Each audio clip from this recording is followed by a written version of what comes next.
ఒక్క నిమిషం. సరే అండి, పవన్ కళ్యాణ్ గారి మీద మీ అభిప్రాయం ఏంటి అంటే? పవన్ కళ్యాణ్ ఆయన స్పీడ్ వర్కర్, ఆయన చెప్పింది చెప్పినట్టు చేస్తారు. ఓకే. ఏంటంటే మన విజయవాడ కన్నా సరే ఈ పల్లెటూరులో ఉంది చూసారు, అక్కడ బాగా ఇది చేస్తున్నారు. ఓకే. మన సిటీలో ఏంటంటే ఇక్కడ చంద్రబాబు గారు ఒకరును, లోకేష్ గారు ఒకరు, వీళ్ళిద్దరూ రన్నింగ్ చేస్తున్నారు. పవన్ కళ్యాణ్ ఏంటంటే మొత్తం ఎక్కడెక్కడ పల్లెటూరు రోడ్లు గీట్లు ఎక్కడ ఇది లేదు, అక్కడ మొత్తం ముగ్గురు బాగానే రన్నింగ్ చేసుకుంటున్నారు. పవన్ వరకు మనం మాట్లాడుకుంటే ఉప ముఖ్యమంత్రికి ఎలా ఉంది పవన్ కళ్యాణ్ పనితీరు అంటే? పవన్ కళ్యాణ్ ఉప ముఖ్యమంత్రి అంటే అది బాగానే ఉంది, కానీ ఆయన మన సిటీకి చేసిన తక్కువ అండి. పల్లెటూరులోనే ఆయన ఎక్కువ అభివృద్ధి కోసం ఇది చేస్తున్నారు, కానీ మన సిటీలో మట్టికి ఆయన ఇది చేసిన తక్కువ. గబుక్కున ఈ ఆటోలది కానీ ఇది కానీ సమస్య కానీ ఇది వచ్చిందంటే అది చూడడం కానీ స్పందించడం తక్కువ. వీళ్ళిద్దరికి న్యాయం చేస్తున్నారు పవన్ కళ్యాణ్ ఇచ్చినందుకు.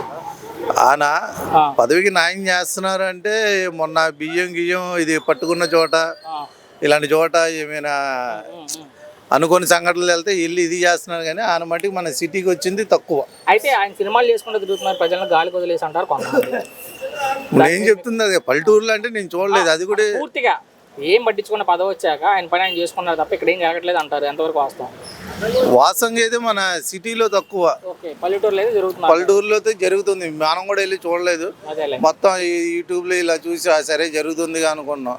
ఇప్పుడు లోకేష్ కూడా ఆయన ఎక్కడో ఉండి ఇప్పుడు పక్కన మంగళగిరి ఆయన పదవి ఇచ్చిందోనే మొత్తం డెవలప్మెంట్ చేసుకోవట్లా. ఇప్పుడు ఇక్కడ నుండి వెళ్తాను మొత్తం ఎంతమంది ఇది చేసుకోవట్లే. అలా పవన్ కళ్యాణ్ మన సిటీలో ఒక ఏరియా చూపించి ఆయనకి ఎక్కడ అభివృద్ధి చేశాడో, మన 1 టౌన్లో కానీ 2 టౌన్లో కానీ మన విజయవాడ లోకల్ 30 కిలోమీటర్ల సరౌండింగ్లో ఒకటి చూపించాను ఇలాంటివి చేశాడు అని. సరే చేద్దాము అని మనం ఇది లోకేష్ మంగళగిరి కాడి నుండి నంబూరు ఇంబూరు మొత్తం ఆయన చిన్న చిన్న సందులు గిందులు మొత్తం చూసుకున్నాడు. అవి మొత్తం నేను చెక్ చేసుకున్నాను.